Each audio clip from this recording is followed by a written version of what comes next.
A couple months ago, I had this thought that I'm going to be a millionaire. There was no resistance. There was no asking where, what, any of that. It was just the truth. I don't have millions, but it's coming. This week, and what I want to do is talk with you about like this, where I turn that off. Say again? Where I turn that off. So let me give you an example. So this week, I get to LAX. I was here for work all week. I go to the hotel, Marriott, $150 for the room. I'm happy. Parking was $50. I went nuts. Like, I don't usually go nuts, but it was like, this really bothered me. And so I had to say something to the valet guy, and I had to say something to the manager. You know, I was just like, it was beyond me. And then she comped it, and that felt okay, but it didn't feel right. I felt like I don't want to have to go through something like to get that. Well, not only that, it completely distorted how the universe works. Exactly. You threw a fit. I did. And then someone who doesn't like to see fits being thrown adjusted things, which sort of gives you the impression, as it does all people who have both feet stuck in the manifestational world rather than in the vibrational reality world. It gave you the impression that that's how you get what you want. You throw a fit. And then other people compensate because it gives you the impression that the goods are held by other humans who have been withholding them for you, and that they hold the key to whether you get it or not. But they can only yield to you or withhold from you in really mediocre terms. The big stuff never comes through fit throwing. Right. And so my concern is, by focusing on that, am I slowing down? I know I'm slowing down, but help me with this, like, first getting over that. Don't throw fits. What if Do you have any other questions? No, but what if I don't want to pay $50 for parking? How can I manifest that? Go somewhere else. I like that hotel. Then pay the $50 and don't throw the fit. These are the cooperative components. I want the red dot to connect to the red dot, but now it's in the way of the blue dot. Well, I don't want the blue dot to be in the way of the red dot. Well, then figure it out. Figure it out. There's a way to figure it out. There's a way to get it all. That the path isn't through manipulating others and getting them to give in or to compensate for you. The way to it is by finding a way to be satisfied anyway. And in satisfaction, you will then be guided. The impulse will come to give you whatever you want. Now, there are two ways that you're looking at this. We can feel your thoughts in the room. There are two things that you think would be the result of changing the way you look at it. In other words, find a way to feel satisfied. And so some are thinking, well, then one solution then would come is that he would still pay the $50, but he wouldn't mind it. And another group are thinking, the hotel will stop charging so much for parking, so he will only have to pay nothing. Nothing pretty much trumps something, doesn't it? Esther discovered that she can't charge little enough for the recordings to keep people from just stealing them and putting them online for nothing, because nothing always trumps. In other words, maybe I could charge $9 or $8 or $7 or $6, but if she's even charging $1, there are those that will say, well, nothing is better than $1. And so the two solutions that most humans find is that either the Marriott will stop overcharging for its parking, which seems like a solution, or I will have so much satisfaction going on that I'm not bothered by the fact that they are. And we want to call your attention to yet a third solution. If you are determined to feel satisfied, so you're not willing to give away your satisfaction based upon something that you have no control over. You think you've got control because somebody tried to bend the laws of the universe by responding to your fit, which just teaches you to throw a fit and throw a fit and throw a fit and throw a fit and throw a fit. So you keep getting little crumbs of finances while you feel miserable the whole way. And miserable is a long way from satisfied. But if you were to bite the bullet and be happy for just a little while, we know it's a big price to pay. But if you were to really care about feeling satisfied, what would happen is abundance would flow in, and the $50 would feel irrelevant to you in the scheme of all of the abundance that is flowing to you. So you could, for example, you could acknowledge, let's get your yellow pad out, and it's first thing in the morning, and we've inspired you to write your pad, and you think the Marriott charged $50 for parking. This just seems like price gouging, and it just feels like such unfairness.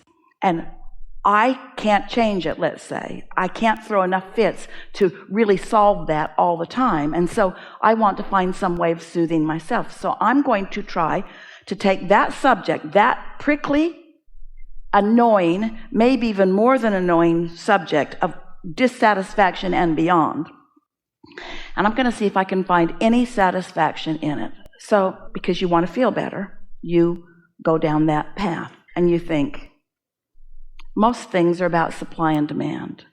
And clearly, there's not unlimited parking. And so they've got to find some way of sorting it out. Would I feel better having no parking available because they've given it all away to all the people that got here first, because there was no way for people to discriminate?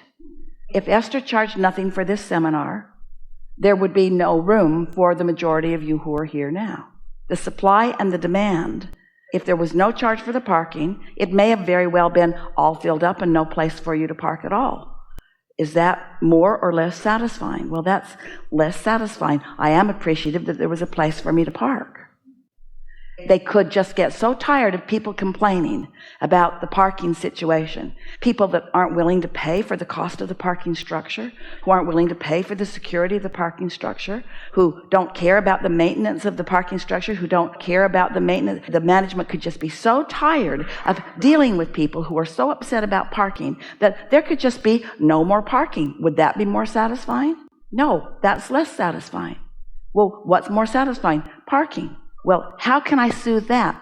So it's only the money and the parking that's bothering me. So is it really what they're charging? Because there are all kinds of things that you can spend your money on. Are you throwing a fit over everything? Esther remembers finding a blouse many, many years ago that cost so much money and she could not afford it. And she was furious with the department store that they would have the gall to ask that much money for something that she really wanted that she couldn't afford. It was like, how wrong can you be? Why would you do that to me? Why would you cause me to want something that I believe I can't have? I believe I cannot park with ease. I believe that I cannot afford to park with ease. My feeling about my personal prosperity is such that I cannot buy for myself ease. I have to buy for myself instead suffering. I'll park 10 miles away and I'll walk in. I'll Uber in. I'll Uber in. I'll Uber in. Then I don't have any parking to do. I'll Uber in. What? You want $65 to get from the airport to the hotel? Are you crazy? You got to let them do whatever they're doing, and you got to decide that you can't find your happiness by controlling them, because there's always going to be another one that is uncontrollable. All you can control is your relationship with your prosperity, and that's what this is about. This is about your relationship with your prosperity. It's not about how much parking costs. It's about your relationship with your prosperity. And that blessed contrasting, overcharging parking garage pointed out to you the imbalance in you about your financial abundance and prosperity. It just showed you that you're not in balance yet. You're still wanting others to do the adjustment so that you can be prosperous. I want the whole world to charge less for everything, and then I'll be rich. If everybody would just give everything away, then I wouldn't need money that I don't have. So to continue that story, the company paid the money, so it's not even mine, A. B, the next day I went to another Marriott, and again, they had $15 parking there. They never charged me. Then the third Marriott I went to charged me $30, but I decided at the counter, I wanted peace more than I wanted to be upset about parking. And then when I got here this time, the nice guy comped me. And I just said, oh. And he said, that's okay, I'll take care of it. So it felt like... Just out of the blue? Just out of the blue. I said, oh, that's a little high. And he goes, yeah, I know. No, so it wasn't out of the blue. You expressed your lack full prosperity consciousness and expected someone to yield to you. And that will get you a little ways down the road, but it won't make you rich. So the thing is just to surrender all that. Just surrender that whole process, that thinking to maybe the point. Surrender is the right word, but a better word is decide that the way you feel is what matters the most. You see, what you're describing here is what a lot of people are doing. It's a very conditional response to life.